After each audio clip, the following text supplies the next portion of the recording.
Soir, qu'il est bon d'être unis au nom du Seigneur. Avant tout, il est dit dans la parole de Dieu, dans Jean 15, 4, sans moi, vous ne pouvez rien. Alors je vais demander au frère Angelo lui-même qu'il place nos cœurs devant Dieu. Amen. Gloire à Dieu. C'est une joie d'être là, une joie d'être unis au nom du Seigneur, parce que nous savons où il y a le Seigneur, il y a multitude de miracles, il y a multitude de prodiges. Ne venez pas à la réunion parce que par habitude, ni parce que obligé, qu'il est bon de venir par amour, qu'il est bon de venir chercher le mot du Seigneur. Vous savez, le Seigneur est tellement grand et tellement bon qu'il connaît de la manière que tu es rentré. Toi, tu te crois dans un coin, tu te crois peut-être à moi, il ne me regarde pas, à moi, il ne me voit pas, détrompe-toi. Le Dieu qui a créé l'œil, ne te verrait-il pas ce soir? Amen. Le Dieu qui a créé l'oreille, ne t'entend-il pas? Amen. Alors écoute bien, ce soir tu es au bon endroit. Amen. Sache que si tu mets ton cœur devant Dieu, le Seigneur a quelque chose pour toi. Amen. Il y a une histoire, vous savez, que j'ai entendue. Cette histoire nous dit que c'est un homme qui va à la montagne avec son fils. Et là, il commence à monter, et tout à coup, il y a un troupeau qui traverse de brebis. Et là, il y a le berger, et là, il y a un grand troupeau qui traverse. Et là, l'homme regarde avec son fils, qu'il est là, et il voit le berger, il voit le chien qui essaye de rassembler le brebis. Et là, l'homme veut en tirer une leçon pour le fils. Et il lui dit, mon fils, comment toi, tu te construirais un troupeau? Tu pourrais te faire un troupeau dans un sens. Comment tu le ferais, toi, le troupeau? Et là, le fils dit à son père, il dit, premièrement, moi, je prendrai les plus forts. Je prendrai les plus beaux. J'écarterai ceux-là qui se tiennent en arrière, qui ont tendance à s'éloigner. Je voudrais pas ceux-là toujours qu'ils sont têtus. Et à la fin, il dit, je regarderai leur pelage, leur laine. Écoutez bien, il était jeune, lui. Mais nous sommes comme ça. Nous pouvons dire lui, oui, elle, non. Voilà comment on est, nous. Mais le Seigneur n'est pas comme ça, lui. Le Seigneur, vous savez ce qu'il fait, lui. Écoutez bien le texte que je vais prendre. Si tu es fatigué et chargé, il dit, venez devant moi, il y a le repos. Mais le texte que je vais prendre ce soir, il est merveilleux. Regardez ce qu'il dit. C'est à Marc 2, 17. C'est pour vous faire comprendre comment est le Christ, comment est le Seigneur. Regardez ce qu'il dit pour ceux qui ont la parole de Dieu. Je le redis, c'est à 2, Marc 17. Et nous le lisons ensemble. Jésus ayant entendu cela, leur dit, ce ne sont pas ceux qui se portent bien qui ont besoin de médecins. Mais il dit, les malades. Je suis venu appeler des justes, non pas des justes, il dit, mais des pécheurs. Que Dieu soit béni. Amen. Voilà comment il est le Seigneur. Lui, il ne cherche pas, vous savez, bien sûr qu'il peut bénir les gens qui sont bien, forts, et qui ont besoin de rien. Il en est capable, lui. Mais lui, il est venu pour toi ce soir. Amen. Si ce soir tu es là, sache qu'il ne va pas parler par le voisin qui n'est pas là. Ce soir, attends-toi au mot de Dieu. Amen. Voilà le mot du Seigneur que nous avons. Alors, vous savez, le Seigneur est tellement bon. Il est dit que le Seigneur parcourait les villes et les villages. Et où il allait, il faisait multitude de miracles et de prodiges. Amen. Vous savez, quand on dit le Seigneur parcourait les villes et les villages, bien sûr que les villes, il y avait beaucoup de monde. Mais il allait même dans les villages où il y avait peu de monde. Parce que le Seigneur s'intéresse à toi. Il y a même, ce Seigneur, vous savez, il se déplaçait pour une personne.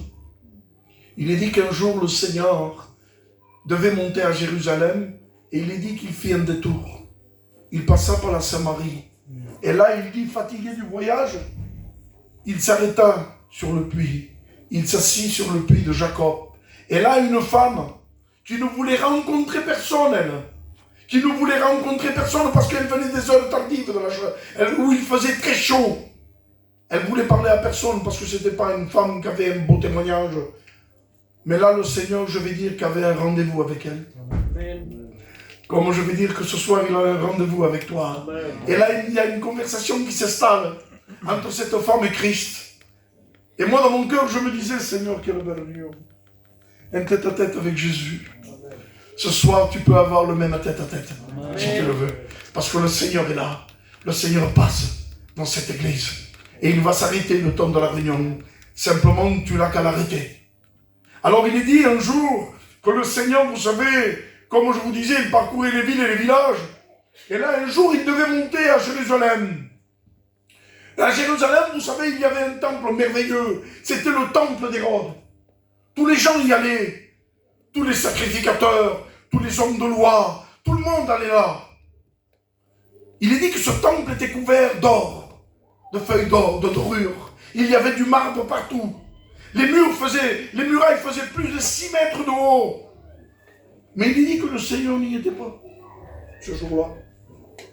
Alors, il est dit que le Seigneur, écoutez bien, il y avait un peu plus loin une piscine.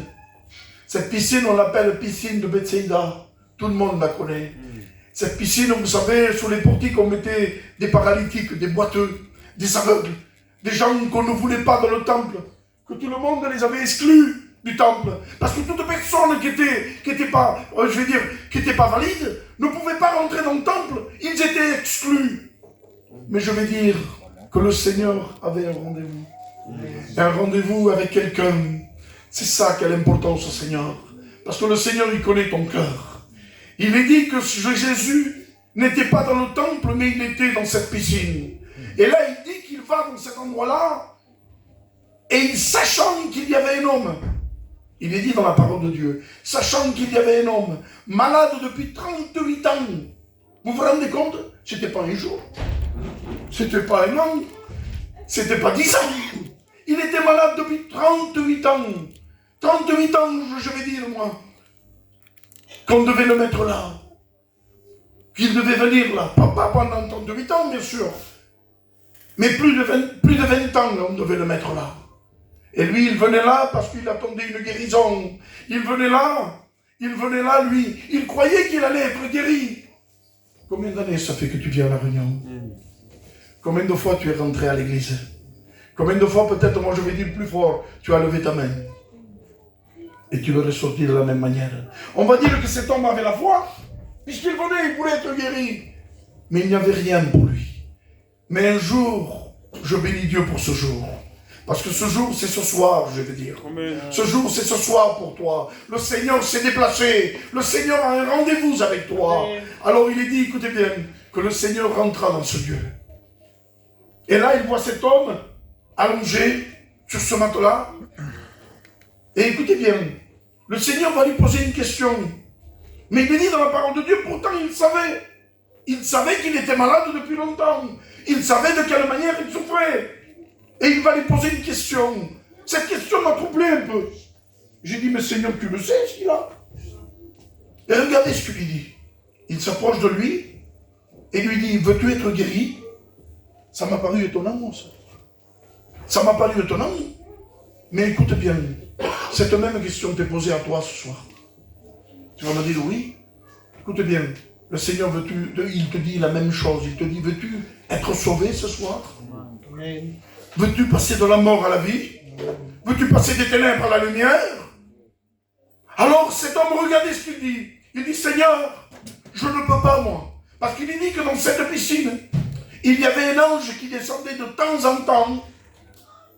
Il agitait l'eau.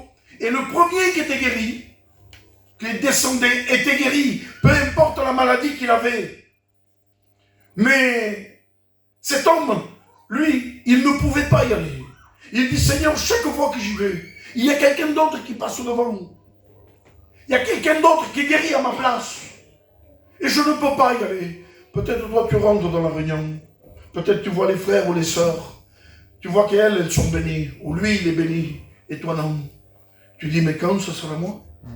Mais quand ce sera moi? Peut-être tu le sors de la même manière, comme je te disais. Ce soir, c'est ta réunion. Amen. Amen. Simplement, il faut que tu mettes ton cœur. C'est ça le but d'une réunion.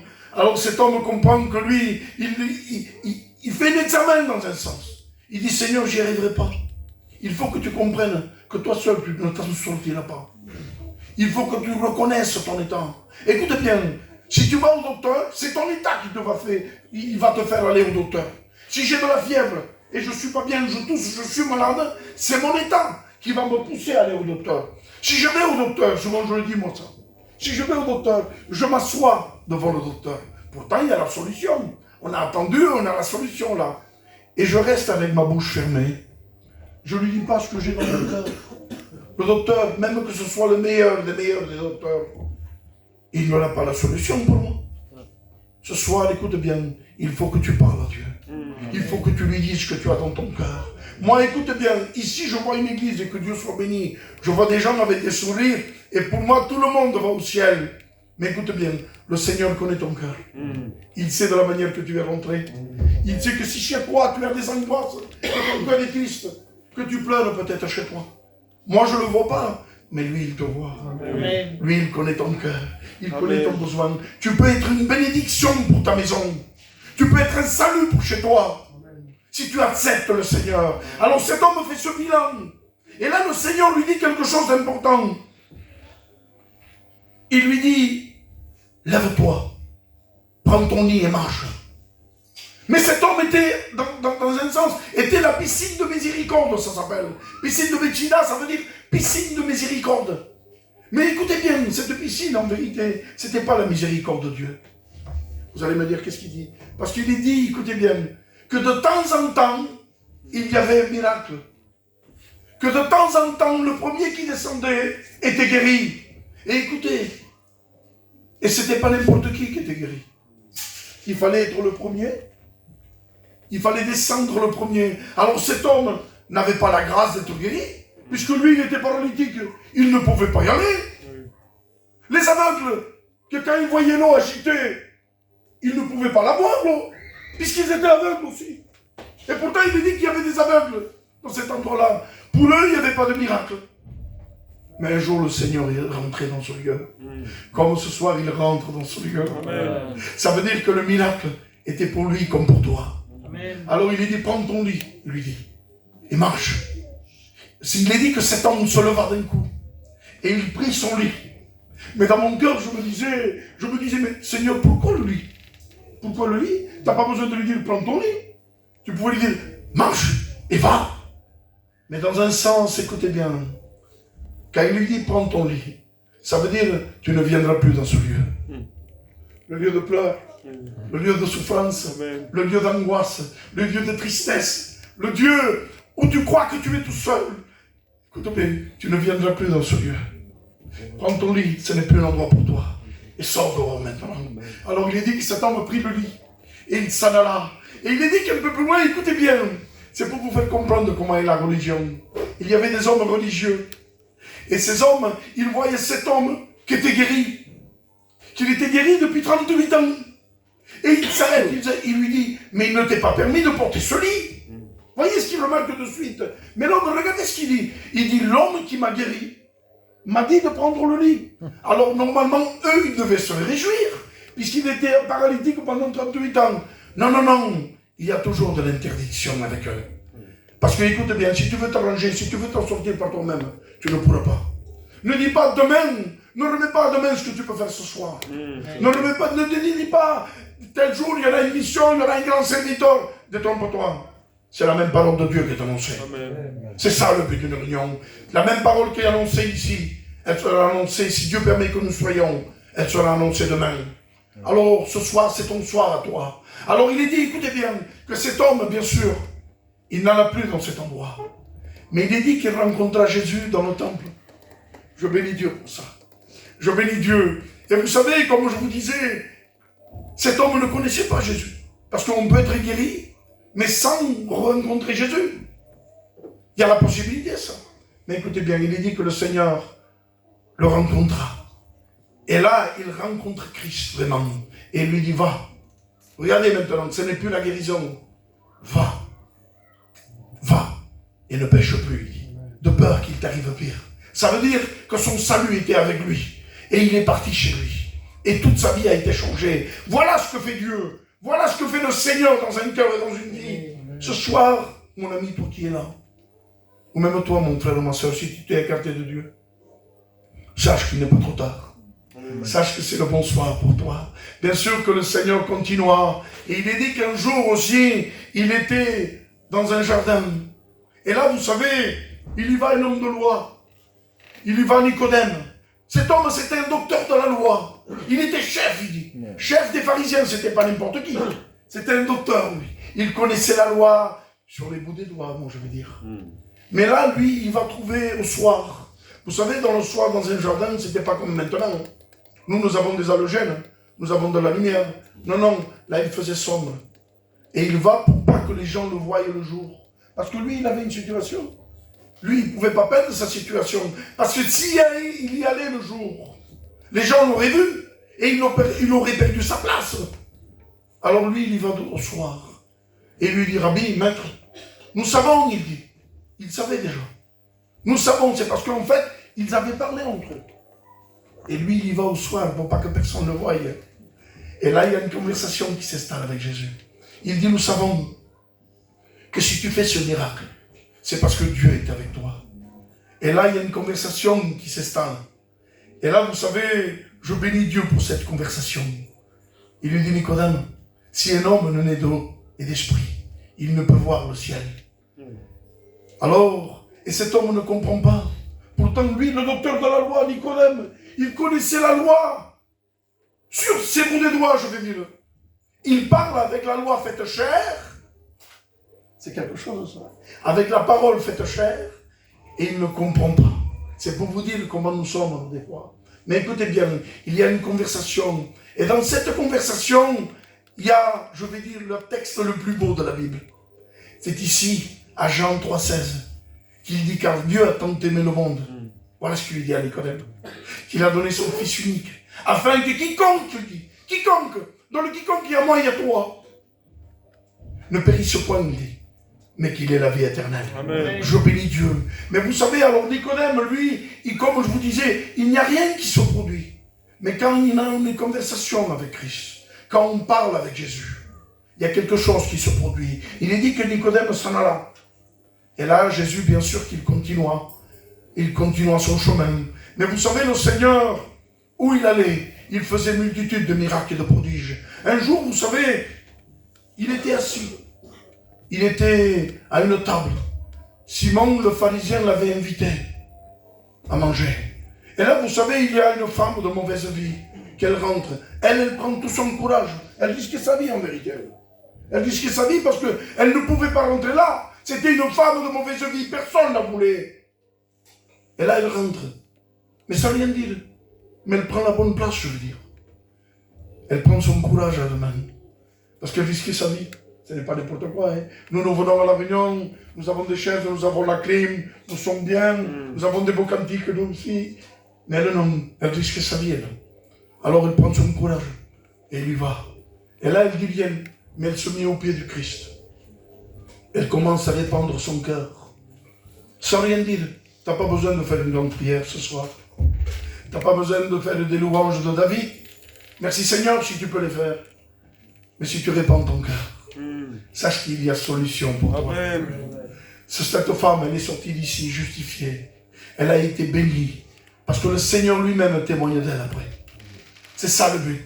Elle dit que cette femme, ce qu'elle a fait dans ce lieu-là, il est dit que nous en parlerons dans la parole. Amen. Des années plus tard, et ce soir je suis en train d'en parler. Parce que le Seigneur a témoigné d'elle ce qu'elle a fait. Le Seigneur, écoute bien, il a un projet pour toi. Amen. Veux-tu ce projet pour le Seigneur? Amen. Veux-tu rentrer dans les plans de Dieu? C'est ça le but d'une réunion.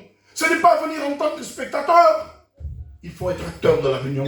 Il faut participer. Alors bien sûr que le Seigneur parcourait les villes, il faisait une multitude de miracles et de prodiges. Et là, il vient le soir. Je ne vais pas vous tenir longtemps ce soir. Il vient le soir où il est au jardin de Gethsémane. Ce jardin, je vais dire que c'est le plus grand des combats. Là, il est dans ce jardin. Il est en train de prier. Parce qu'il sait ce qu'il doit arriver. Il demande aux disciples de veiller avec lui, et ses disciples restent endormis. Pourtant, ils voulaient le suivre jusqu'au bout, là. Mais ils ne peuvent pas. Voilà comment nous sommes, alors.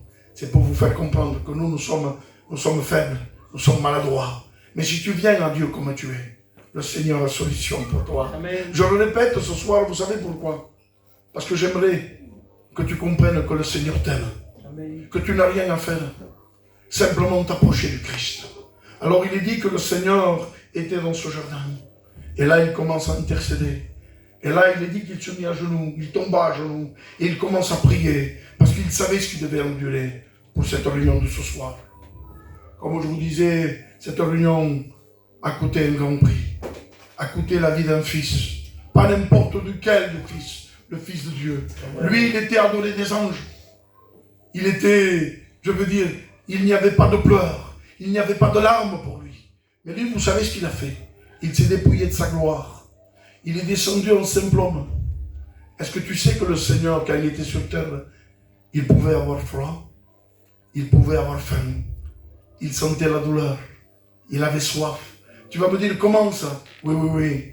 Parce que, écoute bien, on ne peut pas parler de quelque chose si on ne le sait pas, si on ne l'a pas vécu. Le Seigneur voulait ce sentiment pour te comprendre à toi. Il est dit qu'au jardin de Gethsémane, il était angoissé jusqu'à la mort. Alors il peut comprendre tes angoisses à toi ce soir. Il sait de quoi il parle. Alors il se met à genoux, là, il était angoissé jusqu'à la mort. Et il est dit, écoutez bien, que sa sueur se changeant en grumeaux de sang. Vous savez ce que c'est ça? C'est quand les condamnés qui sont au couloir de la mort, je regardais moi. Quand ils se mettent, ils ont tellement d'angoisse, c'est des vaisseaux qui pètent, qui éclatent. Et là, la sueur se change en grumeaux de sang. Lui, le Fils de Dieu. Cette angoisse, il a subi, vous savez pourquoi? Pour te donner la paix à toi. Pour te donner la grâce d'aller vers lui. Alors il est dit que le Seigneur, des anges descendirent du ciel pour le fortifier. À un moment donné, il dit, Seigneur, non pas ma volonté, mais la tienne. Il se leva. Et écoutez bien, et là, il voit une cohorte arriver. Il voit une multitude de gens avec des épées, avec des bâtons. Ils viennent au soir, avec des flambeaux. Et là, il y a un homme devant. Cet homme, écoutez bien, avait marché avec lui pendant 3 ans et demi. Il avait mangé avec Jésus. Il avait dormi avec Jésus. Écoutez bien, il avait vu Jésus marcher sur l'eau. Il avait vu ressusciter Lazare. Cet homme avait vraiment une relation avec Christ. Lui-même avait fait des miracles. Et lui, il s'approche. Tellement près. Et il commence à s'approcher, c'était le soir. Et là, il vient et il embrasse Jésus. Mais avec ce baiser, il trahit Jésus. Et le Seigneur le regarde. Écoutez bien, dans le regard du Christ, il n'y avait pas une once de haine. Il n'y avait que de la mort. Le même regard qu'a regardé cet homme. Pourtant, cet homme, il avait trahi Jésus. Le même regard d'amour et de compassion est posé sur toi ce soir. Amen. Alors il est dit qu'il saisit Jésus et il se l'amène. Il se l'amène, vous savez, au tribunal. Et là, il commence à le frapper, à l'injurier, à lui mettre un voile sur la tête, à lui cracher au visage, à lui arracher la barbe, à l'humilier, à prendre une couronne d'épines, à le frapper sur la tête, pour que la couronne rentre dans son flanc, son sang versé. On le fouetta 39 coups de fouet.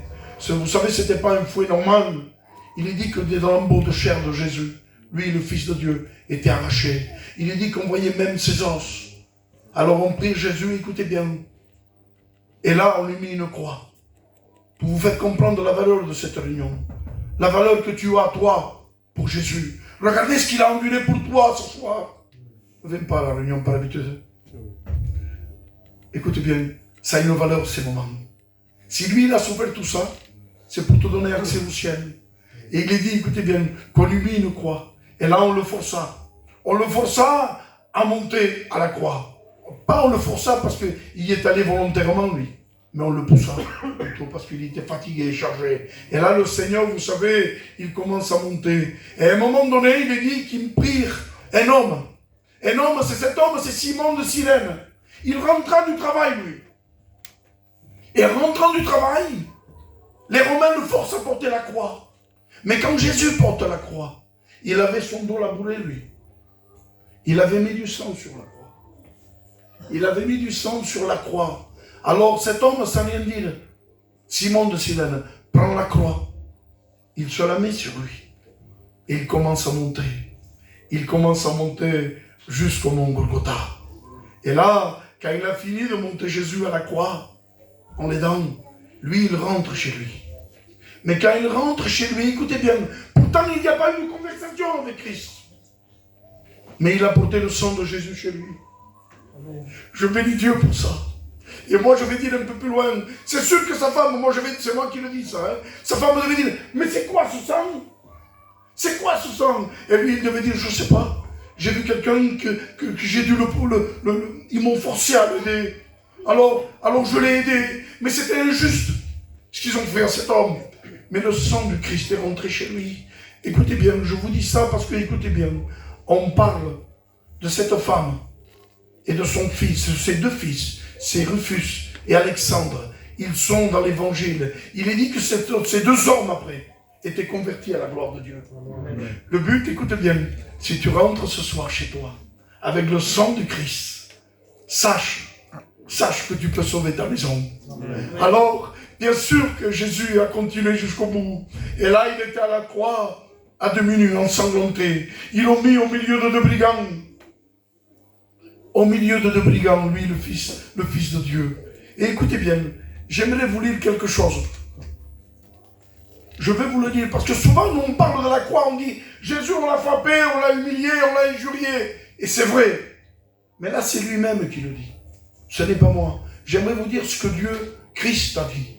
Et j'aimerais vous le citer. C'est au psaume 22. Et écoutez bien ce qu'il dit. Il dit, moi, je suis un ver, et non un homme, il dit. Lui, le Fils de Dieu. Écoutez bien. Je suis l'opprobre des hommes. Les gens me regardent, ils se moquent de moi. Jésus, le Fils de Dieu. Ils ouvrent la bouche, ils hochent la tête. C'est ce qu'il voyait, lui, quand il était en haut de la croix. S'il voulait, il disait un seul mot. Un ange descendait. Et il pouvait détruire tout Israël. Mais lui, sa bouche a été fermée. Pour que toi, ce soir, tu puisses crier à Dieu. Amen. Je bénis Dieu pour ça. Alors, il est dit, écoutez bien, je suis l'opprobre des hommes, il dit. Ils m'environnent comme des taureaux de bassin. Ils ouvrent leur gueule comme des lions. Il est dit que mes os se fondent, écoutez bien, comme de l'argile. Je bénis Dieu, ils ont cloué mes mains et mes pieds. Ma langue, il dit, s'attache à mon palais. Lui qui donne de l'eau vive, lui qui est une source d'eau vive, sa langue s'attachait à son palais parce qu'il avait soif. Pour que toi, ce soir, tu puisses être désaltéré. Alors, il est dit que le Seigneur rendit son esprit. Et là, au dernier moment, vous savez ce qu'il dit? Ces dernières paroles sur la croix. Il dit, Père, pardonne-leur, car ils ne savent ce qu'ils font. Même au dernier moment, il a intercédé pour chacun d'entre nous. Ce soir, tu es au bon endroit. Simplement, il faut que tu lui dises à Christ. Et il est dit, écoutez bien, que le Seigneur rendit l'esprit. Et là, il était ensanglanté, cloué sur une croix. Et il est dit, écoutez bien, que cet homme, Nicodème, que je vous disais, qu'il y va le soir, il y va, que personne ne voulait que le voie, parce qu'il voulait garder sa situation, il voulait garder son poste. Peut-être toi, tu viens à la réunion, écoute bien, peut-être toi, tu viens à la réunion, tu ne veux pas lever ta main, tu dis personne ne me voit. Qu'est-ce qu'on va dire si moi j'accepte le Seigneur, si moi je me lève à l'appel? Ne regarde pas les autres. Nicodème, ce qu'il a fait, il y va le soir, mais là maintenant c'est le jour, en plein jour. Lui et Joseph d'Arimathée, ils vont demander le corps à Pilate. Et là, ils vont chercher Jésus à la croix, ces deux hommes. Et là, ils commencent à le descendre. Et moi, je vais dire quelque chose d'important. Quand Nicodème prend Jésus, écoutez bien, hein, il le descend. Et le sang de Jésus touche Nicodème. Pourtant, Nicodème, s'il touchait quelqu'un qui était ensanglanté, il devait être mis à part. Hein, mon frère? Il devait être mis à part. Mais là, le sang de Jésus l'a purifié. Je bénis Dieu pour ça. Parce que c'est le sang de l'agneau qui ôte le péché du monde. Ah, et là, Nicodème, il dit, peu importe ce qui se passe, peu importe si je perds ma situation, je gagne la vie. Amen. Voilà ce que c'est. Il est rentré chez lui, Nicodème aussi, avec le sang précieux du Christ. Bien sûr que le Christ n'est plus sur la croix. Il est à la droite du Père, mon ami. Il est en train de montrer ses marques pour toi, pour cette réunion. Alors écoute bien, j'aimerais te dire quelque chose. Tu as un rendez-vous ce soir avec Christ. Ne le manque pas. Ne saute pas de ce lieu de la manière que tu es rentré. N'essaye pas de faire une grande prière, une belle prière. Répands ton cœur. Cette femme, vous savez, elle est rentrée. Pourtant, personne ne faisait cas, personne ne la voulait. Mais elle, écoutez bien, elle savait qu'au pied de Jésus, il y avait solution pour elle. Alors ce soir, tu peux avoir une solution pour toi. Peu importe de la manière que tu es. Le Seigneur t'aime. J'aimerais que ces mots, écoute, ils retentissent en ton cœur. Jésus t'aime. Jésus t'aime. Jésus t'aime. J'aimerais que ces mots, quand tu vas chez toi, quand tu es chez toi, j'aimerais que tu discutes à Dieu. J'aimerais que tu parles, que tu aies une conversation avec Christ. Et tu verras que ta vie sera changée. Nous allons nous incliner, par respect à Dieu. Nous allons fermer nos yeux. Nous allons remercier le Seigneur. Et j'aimerais que ce soir, tu aies une conversation avec Dieu. La même question qu'a été posée cet homme. Veux-tu être sauvé ce soir? Veux-tu être guéri? Veux-tu être libéré? Veux-tu passer de la mort à la vie? Voilà le Seigneur ce qu'il te dit ce soir. Il s'arrête dans ton église. Seigneur, je te bénis, mon maître. Je sais que tu es là, Dieu. Je sais que tu es un Dieu vivant et grand. Je sais que tu es capable d'accomplir des miracles, des prodiges. Seigneur, qu'il y ait un cœur ce soir. Qu'il y ait un cœur qui vienne devant toi. Qu'il soit intelligent de t'accepter comme sauveur et maître, Dieu. Parce que nous savons à quel prix